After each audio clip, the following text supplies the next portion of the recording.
Welcome to the big show.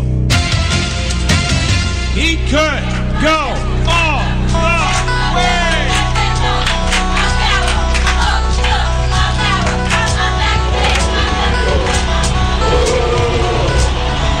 Oh, America! Are you serious? It is showtime, baby. Here we go. Slam, jam, slam, bam. It's awesome.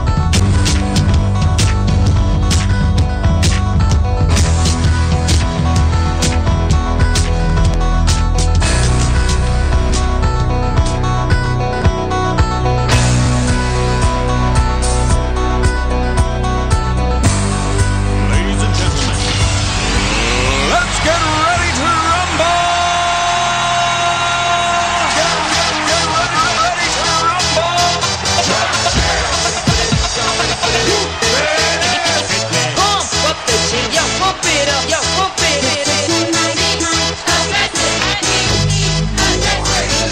Y'all ready for this? I like to move it, move it. I like to move it, move it.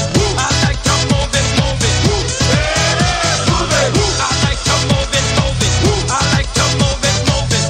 I like to move it, move it. Give it up, go. Welcome to the big show. Let me say, Simply wake up about to say,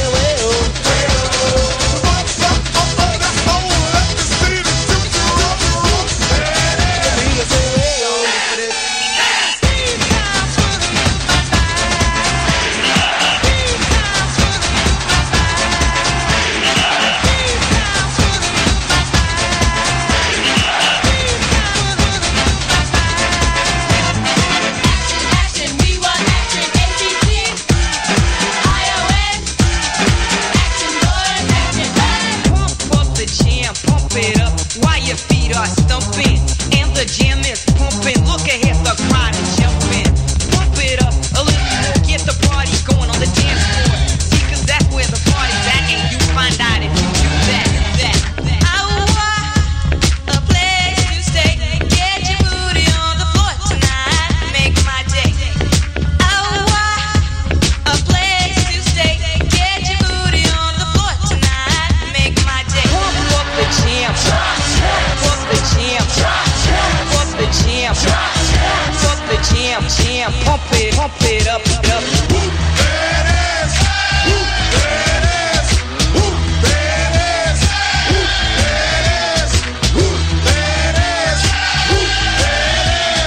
At the 25, breaks a couple of tackles. And look at him go! And look at him go!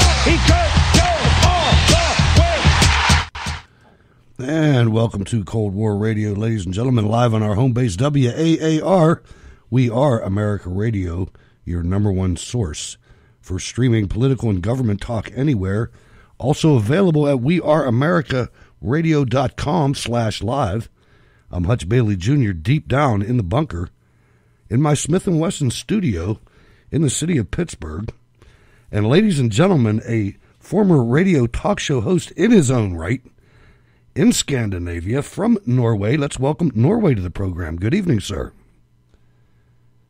Good evening, Hux, and good evening, America. There it is. Boy, I'll tell you what, we got a good program for you tonight. Please follow me on Spreaker. Like the Facebook page, facebook.com/Cold War Radio, 2 A's in war. You can catch the show on Blueberry, Roku, YouTube, Spreaker. Cold War Radio is a proud iHeartRadio program, so you can catch that everywhere but Canada, I guess. There's a Cold War Radio app. Go to your app store and download Cold War Radio. It's free. You can participate in the chat with our lively and outstanding and brilliant chat room on Spreaker. The email is scrtv@live.com. Now check this out, ladies and gentlemen. The call-in line is 412-567. I kept that part. 412-567-2449. 2449. So change your speed dial. Change everything. Don't ever call the other number again unless you just want to talk to me. And I probably won't be on there. But I can take your voicemail. But this is our new phone system, so you'll hear my lovely East German call screener on there. And she will greet you and ask you what you want to talk about. And if you give about five words, try not to use a comma, because that messes the algorithm up. but just five words or less on what you want to talk about. We'll be able to see it here in the studio. And you'll get put in the queue, and you'll be able to listen along to the program until we get a chance to get you on the air. So 412-567-2449, professional situation here. I want to thank our patrons for allowing us to do that. You know who you are. If you're a Cold War Radio patron, thank you very much. Go to steelcityresistance.blogspot.com to catch the show notes links. And if you can help, hit the donate button. But more importantly, if you can become a Cold War Radio patron, we'll be in this for the long haul. If you want to send mail, but you don't want to send it via email or things like that, or you don't want to mess around with PayPal or anything like that, the show's P.O. Box is Hutch Bailey Jr., P.O. Box 96022, Pittsburgh, Pennsylvania, 15226. Hutch Bailey Jr., P.O. Box 96022, Pittsburgh, Pennsylvania, 15226. And I'm going to bet somebody's going to throw that in the chat room, or I will later. Anyway, Norway, I'll tell you, we got a lot of things going on. We collaborated a little last week and decided that we wanted to pretty much focus in on Syria, and I added some other things because I think this is a three-dimensional game of chess that's going on right now, and the media is not helping, and some people in our own party, in the Republican Party, I should say, are not helping. But there's a lot of angst, a lot of, I'm going to say, temporary divisions among the Make America Great Again movement. I don't think that they're lasting. I think it's something that there's just a whole lot of pressure coming out right now, and I think people are speaking emotionally, myself included, I have to admit. But it seems right now, just speaking from a snapshot of today, Norway, it seems that the official narrative seems to be shifting. And I don't know, I hate to say this right at the top of the show, but it looks a little bit confusing in the administration. You've got a couple different viewpoints coming out officially, but it looks like the official narrative has shifted to taking out Assad and regime change. Have you noticed that, or is that just me? No, I think you're nailing it there. And just to reiterate, I think the chat room, we've got to have some of the best chat rooms in America and in Europe, for that matter. And I would like to make a special shout out to Dawn, because she's a trooper. I think Dawn in the chat room, she shares everything that we post in regards to the show. But yeah, I think you're absolutely right here, Hutch. I think you nailed it completely. And when the attack, the missile attack happened, I alerted you. You were online with you were live with Wayne that night, and I must admit that I wasn't foreign to the idea that Trump would do something. But that he did it that soon, that really surprised me. And I have two working hypotheses here. The missile attack against Assad's Air Force could have been a signal to Xi Jinping, who was visiting at Mar-a-Lago, because China, Russia, Iran, Syria, there's an axis there. But this would have been quite a high risk, and it would strengthen, at least psychologically, ISIS efforts in Syria, and it would weaken Russia Assad 4-month winning streak.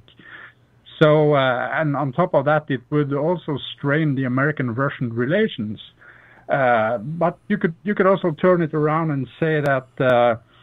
Yeah, well, this would definitely put an end to all the MSM propaganda about Trump being tied to the Russians, because he definitely kicked the Russians on their leg here.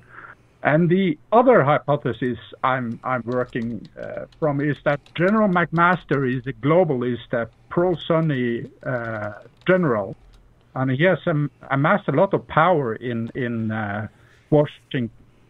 And he is soon in the position where he can cherry pick intelligence, like what I call a false flag gas attack in Syria, and thus steer Trump against Assad, which by many is considered as a savior of Christians in Syria. So the question here is the swamp winning? ISIS is certainly cheering after Trump's missile attack, and Turkey, ISIS NATO ally, called for just such an attack. So, I mean, I'm open to both views, but to be honest, I was a bit worried by this. Yeah, at the beginning I was too. I have to admit, I'm starting to look at it in a broader sense now. I thought initially when this attack first occurred, and I looked at the response from people who clearly do not want President Trump to succeed, I got a little nervous, and I'm still not completely over that nervousness. But I want you to listen, ladies and gentlemen, to the reaction right after the missile strike of the mainstream media. Now, I have to tell you, this is a mix between leftist media and center-left media. When I say center-left media, I mean Fox News. Let's take a listen. What changed last night? I think Donald Trump became President of the United States. Really is pretty incredible when you think about how many times Syria has gotten away with using chemical weapons without us responding. The rap on Barack Obama was that he wasn't tough enough. Trump has made it clear, I will act. This is great. We didn't wait for the UN to pass resolutions to do nothing about this. 77 days into his administration, President Trump said, you know what? I'm flexible. Last night, the Obama era in American foreign policy ended. Bashar al-Assad probably thought that he could keep going like this. Tonight, that comes to an end. There's a kind of morally affirming element to this. Donald Trump has restored the credibility of American power. I believe he was genuinely moved by those pictures of dead babies and dead children. I think he takes that kind of thing seriously. We have a president now who took swift and certain action. He chose to act. They see a strong, decisive leader who has had success in leadership. This is not like Kentucky basketball, one and done. This is a very big message. It will send a message. We did send a message. Incredible message, pointed message, strong message, loud message. President Trump saying, how do you like me now? If there was a way for him to kill the narrative that he's in bed with Putin, it would be this. We see these beautiful pictures. I am tempted to quote the great Leonard Cohen, I'm guided by the beauty of our weapons. We have cruise missiles. We love the Tomahawk. These weapons hit what they're shooting at. 59 Tomahawk cruise missiles will do a lot of damage. We destroy the weapons storage bunkers. We are very good at that. This was a brilliant strike. It was done quickly. It was well done militarily. Good day for the Navy. And to do that while he's having dinner with the Chinese. I mean, you said, did he tell him over the salad bowl? As I understand it, he told him over the creme brulee. Having Dover sole or New York steak. How cool is that? To actually make the Chinese Politburo sit through a night of American targeted bombing. That's right. Do you consider this a victory for him?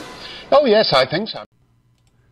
So there it is. I mean, they were very, very ecstatic. And I mean, I'm talking all the way from NBC and CBS to Mark Stein. You heard Mark Stein at the end. And I think it was and again, I'll reiterate, my biggest problem was the takedown of Assad. And maybe he needs to get taken down Norway. But I'll tell you something.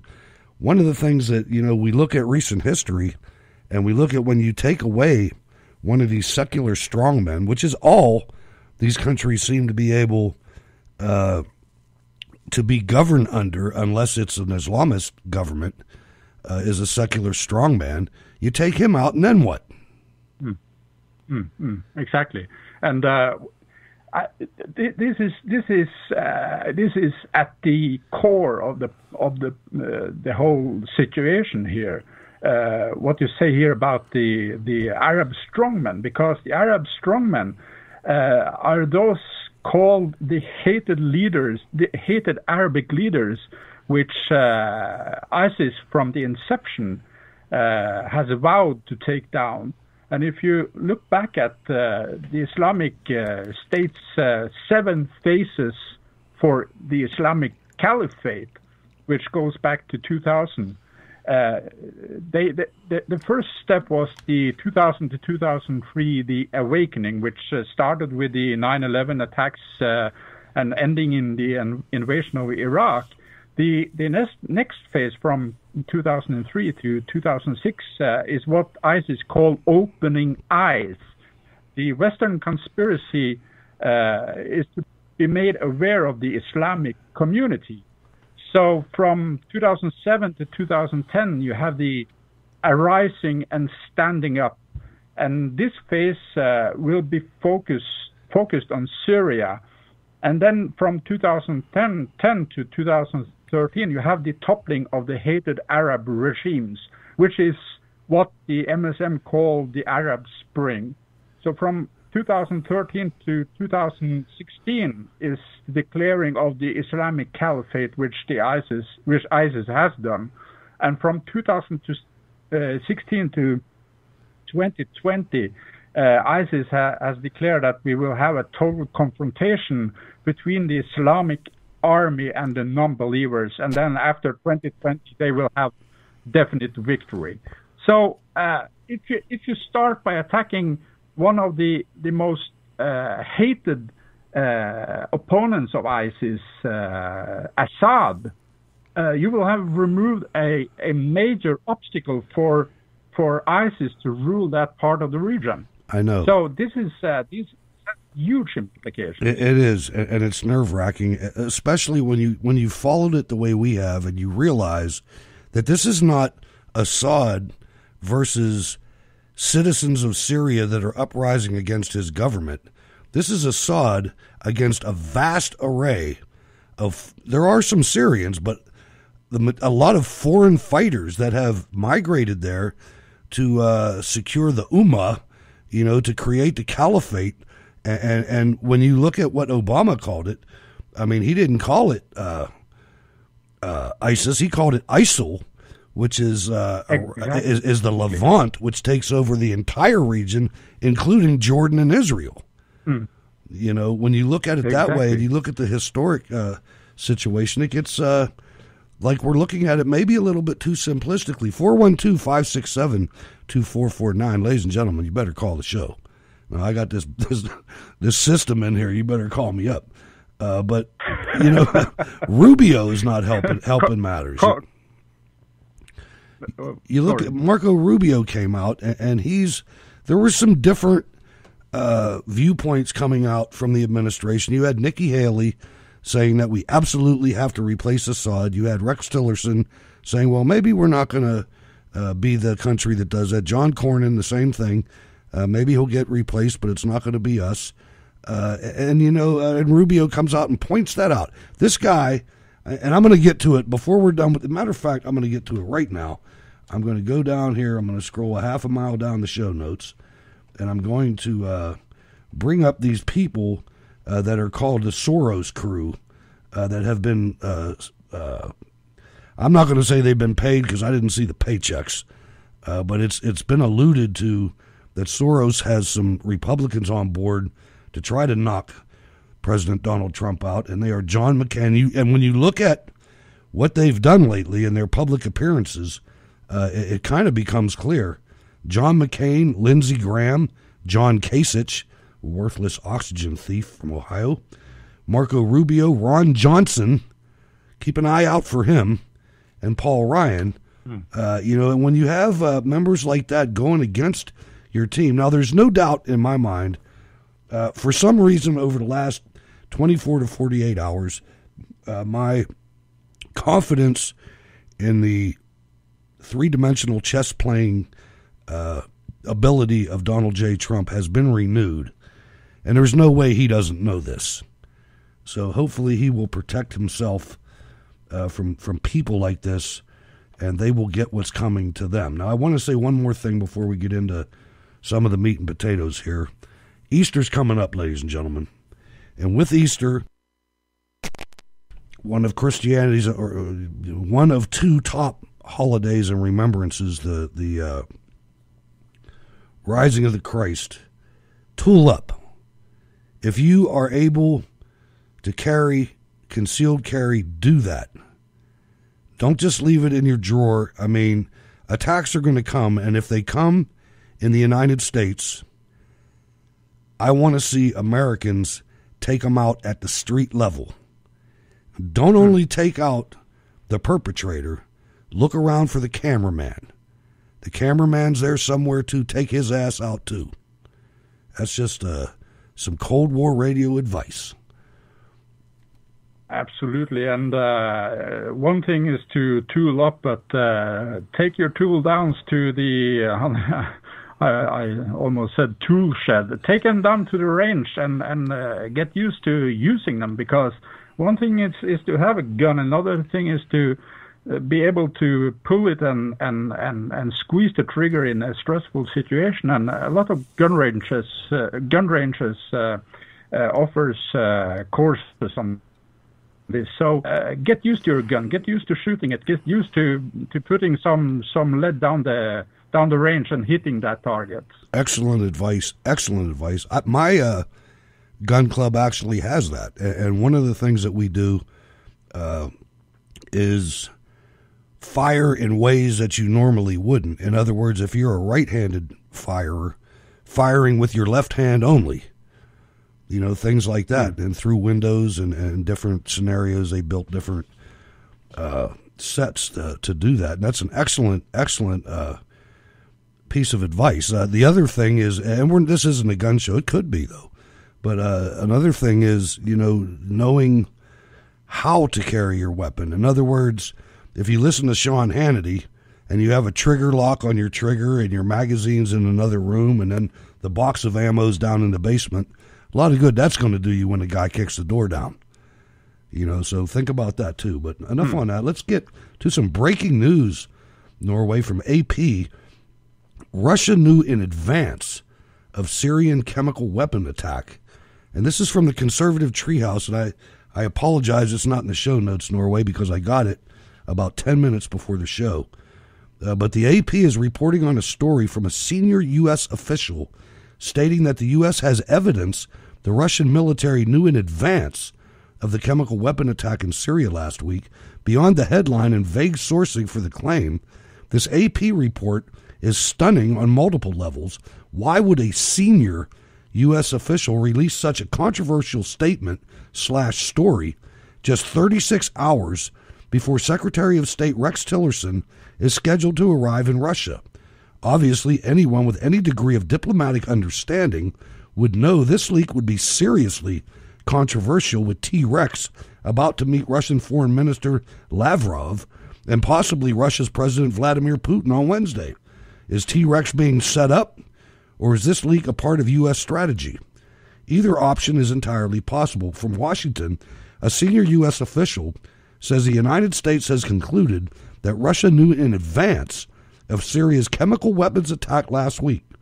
The official says a Russian-operated drone flew over a hospital in Syria as victims of the attack were rushing to get treatment. Hours after the drone left, a Russian-made fighter jet bombed the hospital in what American officials believe was an attempt to cover up the usage of chemical weapons. Until Monday, U.S. officials had said they weren't sure if the drone was operated by Russia or Syria.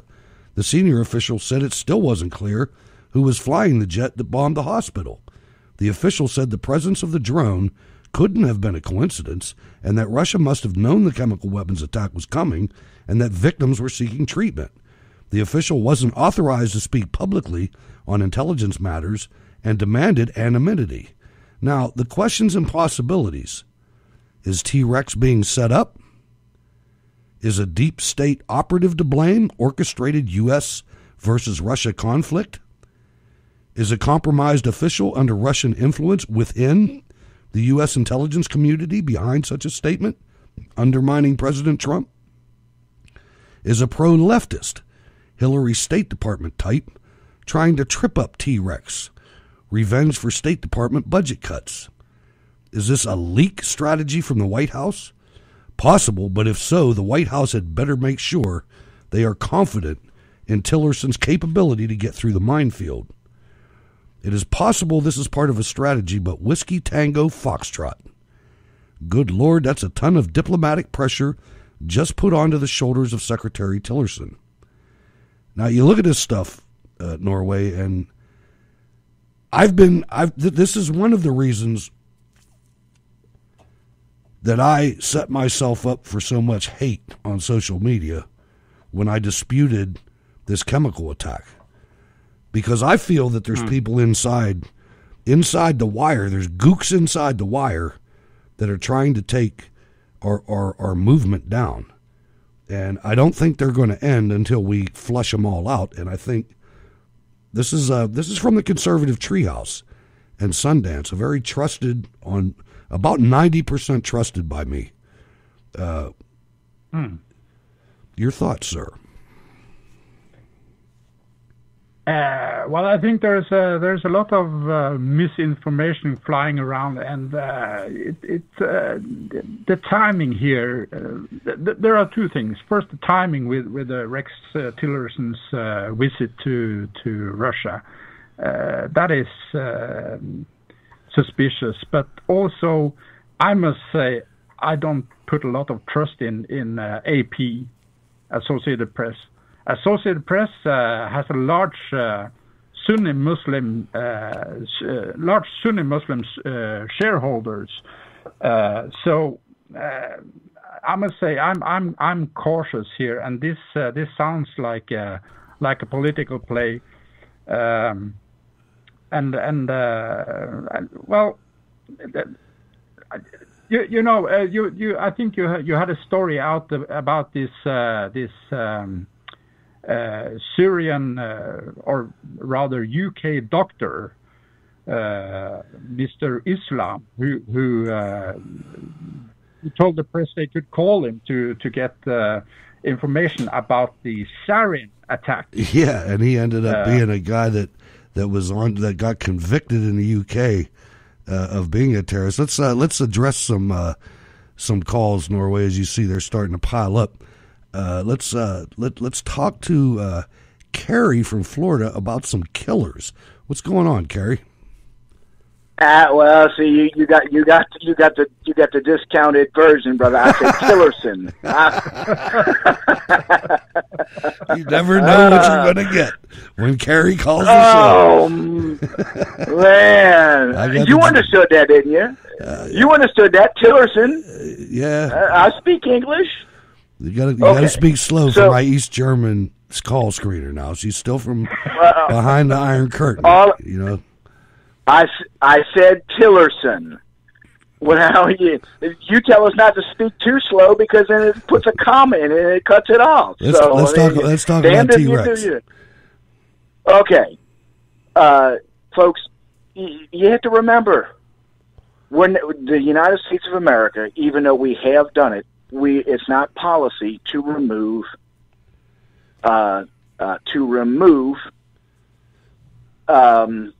regime change. We don't remove leaders, especially ones that were elected. Except for Vietnam. Okay, Assad. Well, like I said, we've done it before, except for Iraq, except for Vietnam, except for any number. Libya. Right, Libya. Right. But it's not our policy. Okay. So we also have to remember that it's documented now that Syria knew that the missile strike was coming. Syria, Russia, Turkey, Israel, as well as Saudi Arabia, all knew that the strike was coming. And it just so happened to be that the president of China and his lovely wife were just sitting down to dinner when this took place. So that was done for him. Now, Rex, the easiest way to get a meeting off the books is to not tell anybody that you're not getting a meeting off the books. So what do? You have the president of Russia come out and say, "Oh, I'm not going to meet with Tillerson." Therefore, the press can't say, "What did you all talk about?" Because the meeting's off the books. How about that? That's my take on it. We're not going to remove Assad. This is, just like you said, Mr. Bailey, chess play. That's all that it is. I agree, man. And thanks, that's all that it is. Thanks for calling, Kerry. Appreciate it. Call back again. Thank you. And hey, work on getting, instead of an East German, get somebody from the U.S. for your call screener, brother. I was thinking about one of those girls from Thailand next, but hey, thanks for calling. All right, buddy. Thank you. From New Jersey, let's talk about Syria from New Jersey. How you doing? What's your name? And I know where you're calling from. Hi, Hutch and Norway. This is Lynn. How are you? Hi, Lynn. Hi, Lynn. I called Wayne on Friday. Pleasure to speak with you, Lynn. This is for the listeners. This is Lynn Jean from, which is a moderator at RSBN. A really, really good woman. Thank you for your service. Thank you. I had called Friday into Wayne's show in regards to being upset about being called different names and stuff for questioning what was going on with Syria. And I had stated that my concern was... Can you speak into your phone a little bit closer? Sure. My concern was because of the Christians. Oh, right. I have the same concerns. Yeah, I know. I had a target on my back, too. I know what you're talking about. Please continue. And I'm still concerned about the Christians there. I've read reports out of there that they're concerned about themselves. And, you know, I understand, like, after listening to a few different people talk and things, I understand now that, you know, Trump, I think he kind of had to do what he had to do, but and I realize now that he only hit one base instead of like McCain, who's still calling for him to hit the rest of them. I understand that, you know, he left the runway intact and Assad was up within 24 hours. But now, like you said today, I hear them talking about wanting a regime change. And I also have read, and I don't know if it's true, that this McMaster's guy wants this. I have a big problem with McMaster's. I don't know where he came from. I've never seen him in the, you know, past 2 years, heard of him on the Trump train coming out, saying anything. So I didn't know much about him until I started researching him and finding out, you know, his views, like Islamic terrorists aren't Islamic or some kind of crazy thing like that. See, ladies and gentlemen, it's not just me. It's not just me. She's got it down pat. This McMaster, I mean, this guy's a great national security advisor as long as you believe that Islamic jihadist attacks and the caliphate and ISIS have nothing to do with Islam. If you believe that, this is your man. And he's not even a 4-star general. He's only a 3-star general. And he got elevated out of nowhere. Yeah, and I would also point out that Lynn here is an officer, so I would say she knows what she's talking about. She has had a training. Now, he also endorsed a book by a man who is also, you know, a service member in the military. And the book that he endorsed, and people need to look this up themselves, The Militant Islamist Ideology, Understanding the Global Threat. Now, he endorses this book, which in this book is almost unbelievable that this guy says that, like, if a military, now, I'm not saying this verbatim, I'm just saying it from memory, because, you know, you look up so much stuff during this time. It's just so confusing anymore.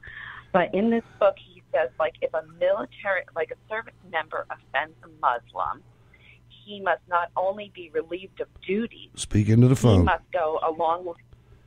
go along with his, squad or whatever, to the Muslims that he offended, and kiss the profoundly Quran. Profess that he's sorry with a brand new Quran that he bought, and kiss it before he gives it to them. Now, that is absolutely insane. And I have to be actually embarrassed a little bit here. I went to high school with this guy. Are we still there? You still? I'm still here. If you looked at his pedigree, before he went to the United States Military Academy, he went to Valley Forge Military Academy, and I was there when he was there. And I don't really know him that well. I know he was one of the people that there's a whole lot of elite people there. I got sent there because I'm a bad boy, right? I got sent there to get straightened out. He got sent there to start his career. But anyway, Lynn, I'm telling you, this guy is, he doesn't have the same outlook as Bannon. And this is why you see a clash between Bannon and I have no problem with Jared Kushner, other than the fact that he's a Democrat. But I'm very nervous about McMaster, and you should be too. And people also need to know the book that he endorsed. They need to look up the writer of that book, Yusuf Abu Anain.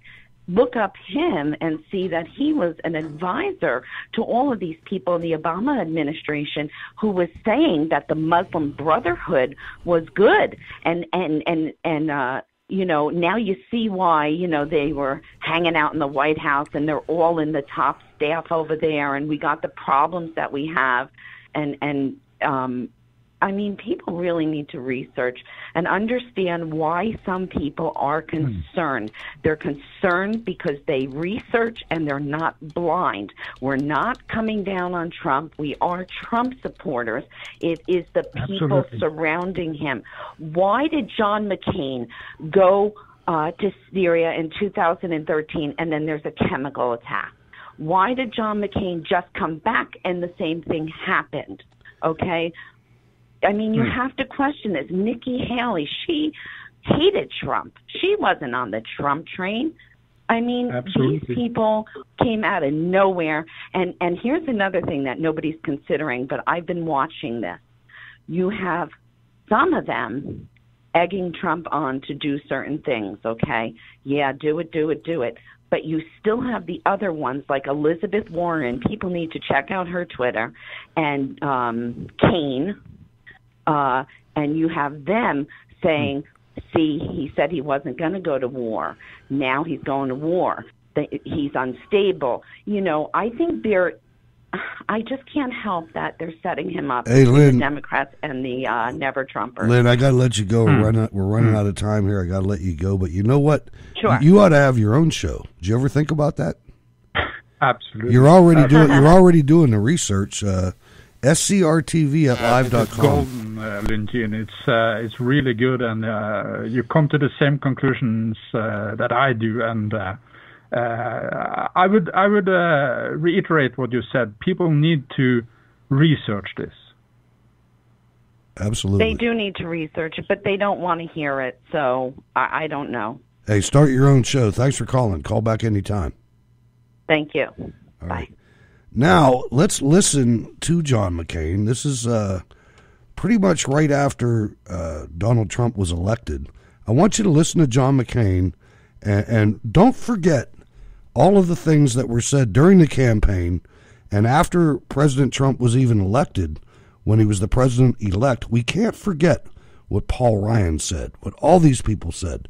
But let's listen to McCain when he is asked about President-elect Donald Trump. Listen to this guy. I will not talk about Donald Trump. Now look, let me tell all your friends, okay? Ads were run against me. because time after time I was asked in the elevator or down below or someplace, are you still supporting Donald Trump? Okay?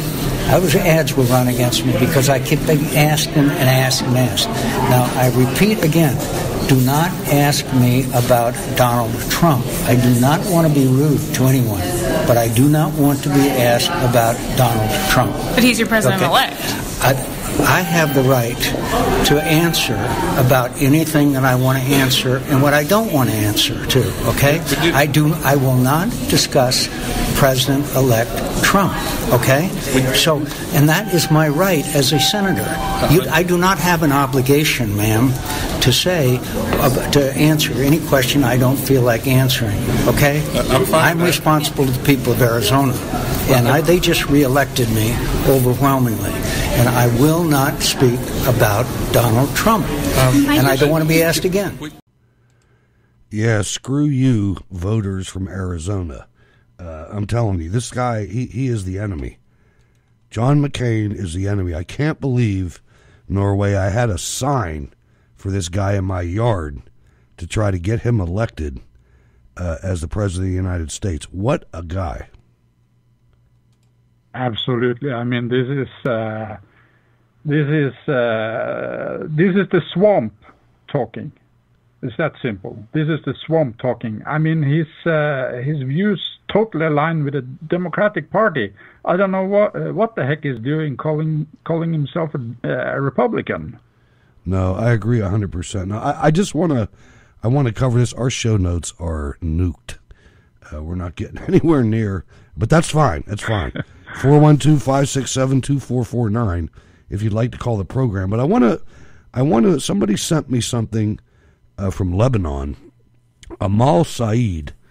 I want you to listen to this. This is very important. The ICRC just changed the conflict status in Syria from an internal armed conflict or civil war, common Article 3 conflict in Geneva Conventions, to international armed conflict, common Article 2 conflict. The ICRC is considered the guardian of the Geneva Conventions, and its commentaries are considered a key source of international law, so this labeling is very significant. Following the U.S. attack on Syria, the ICRC spokesperson declared any military option by a state on the territory of another without the consent of the other amounts to an international armed conflict. As a standard for comparison, Libya was immediately classified as an internal conflict. I am no expert, but I do teach a grad course on the law of armed conflict, so here are my preliminary thoughts about the political and legal implications of this. 1. The body of law regulating Article 2 conflicts is much wider than Article 3 conflicts, affording the Syrian government legal protections it didn't previously enjoy. 2. The forces of the Syrian Arab Army will now be treated not only as lawful combatants, but are also given the combatant's privilege, prisoner of war, and protected person status and rights, meaning they can't be tried if they are captured for taking part in hostilities. Unlike the rebels, who are unlawful combatants, even the U.S.-backed ones, as per Article 3 internal conflicts. This lawful status did not extend to the Taliban's army when it still represented the Afghan state, fighting an Article 2 conflict with U.S. invading forces. 3. As a high contracting party to the conventions, the U.S. is now liable for war crimes too. 4. Any Syrian response to U.S. attack, or one carried out by Syria and its allies, Article 51 of the UN Charter, permits collective self-defense, is now legal. 5. Most importantly, the Syrian state is politically legitimized as the legal representative of the Syrian people, and its sovereignty is recognized. So I don't know what that's going to entail and what it would mean for us, but again, the UN is something... Go ahead. Go ahead. Yeah, well, the International Committee of the Red Cross has obviously granted the Syrian army a status as the official combatants of the Syrian states, and It's an important signal. I wouldn't be surprised if Russia had put considerable pressure to have this change of conflict status, but well, it's hard to tell. But speaking of Lebanon, I have some Maronite Christian friends in Lebanon, and they weren't too happy about Assad back in 2005 when Rafik Hariri, the former prime minister of Lebanon, was bombed with I think it was 1.8 tons of TNT or something like that. But still, they recognize that Assad has been a protector of Christians in Syria. So no doubt that their money, if you have compared Assad to ISIS and the Free Syrians, their money would be on Assad, actually. Absolutely. And we have time for about one more call. If you want to call, now's the time to do it. 412-567-2449 before we transition out of here. But Donald Trump's biggest problem, it seems, to be losing his base. And I don't think he's done it yet, but I think he's in danger of doing so. This is from the Strategic Culture Foundation and Daniel McCarthy. Before he gets more deeply involved in Syria's civil war, Donald Trump will have to win one at home. I mean, the Republican Party was already divided after failing to repeal Obamacare, and now the conflict has spread to the White House, where Steve Bannon and Jared Kushner are at daggers drawn. Even Trump's most loyal grassroots and media supporters are in an uproar over the president's evolving foreign policy, which has taken a turn toward the establishment as his domestic agenda sinks into the swamp he has promised to drain. And you can go read that entire article because we're running out of time here. But I don't think it's that bad, and I'm thinking that maybe a lot of the public information that's out there is pretty tainted. Now, I don't have any problem with organizations such as this delving into it, because, I mean, frankly, that's what we do, Norway. I mean, this is something that we do. I mean, I'm never going to follow somebody blindly, and I caught a lot of hell for that. Absolutely. And it's fine. It's okay. But people are still listening. Yeah, I must say I am still an avid Trump supporter. Me too. And I haven't lost faith in him as a president. And well, I don't trust Kushner one iota, but this infighting is not necessarily bad. That Trump surrounds himself with advisors that have differing views. What I am worried about is people like McMaster, who he isn't interested in differing views. He's interested in his views, and so he's cleaning deck. And I gotta give a shout out to Carrie, one of our avid listeners, for coming out, and maybe Donald Trump is baiting these people, to come out with their true feelings. He's doing some Machiavellian stuff, and I think he's quite capable of that. I mean, you think this guy grew up in Queens, and now he owns Manhattan. And if you know anything about New York City, that's a big deal. This guy owns the town where the people don't even like him because they're old money people. And I want to thank Stacy Rush. She's in the chat room. Always good when she listens to the program. Makes me feel good. But absolutely, you know what I mean? I think this guy, I really think he's playing three-dimensional chess, and I pray that that's what he's doing. Yeah. Like I said, I have two working hypotheses, and one is that he's actually playing three-dimensional chess, and who knows? Suddenly, I mean, he's unpredictable. He rarely shows his cards. So who knows? Maybe this is a way for him to clean swamp.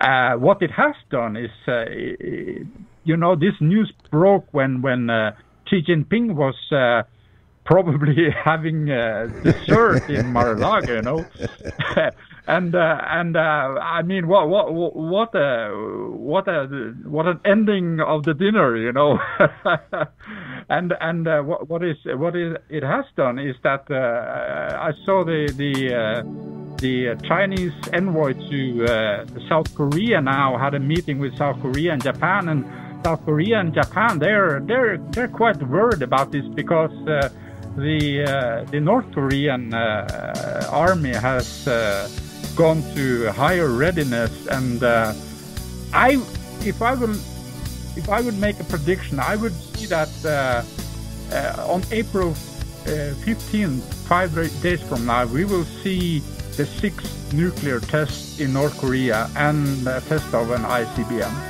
That's my prediction. No, that's possible, and I'll tell you, the diplomacy was beautiful. I could just see him putting his arm around Xi Jinping and saying, "Hey, look up at that monitor right there," because he already knew that they were going to play. See those things? Yeah. I'm heading over to North Korea tomorrow, and I just wanted to make sure you didn't have a problem with that. I love that part. And you look at the targets that were literally hit, and even the Russians knowing that, we called them and told them we were hitting. Only 6 people died. I'm sure they were all Syrians.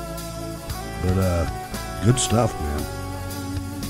Yeah, it's good stuff. But one thing is to up the ante against Syria and alerting the Russians and so forth to the attack in advance. Another thing is to attack North Korea, which now is a nuclear power. And also, we shouldn't forget that one of Trump's arguments during the campaign was that the American Army and Navy and Air Force is down to a pre-Second World War minimum. Pre-First World War. But hey, Norway, we got to get out of here. You got to tell people how they can get in touch with you on social media. I am at Norway for Trump, and that is number 4, both on Twitter and Gab. And thank you all for listening. Especially thanks to the chat room, and God bless America. Hey, thank you, Norway. Really good show tonight, as usual, on a Monday night. I'm Hutch Bailey Jr. on Facebook, Berg's Eye View on Twitter. Thanks to everybody for listening live. Stay tuned. The Wayne Dupree program is coming up next on Spreaker and RSBN. We'll catch you there. Thanks for letting us into your life for 1 hour. Jacob Seals, take us out. God bless.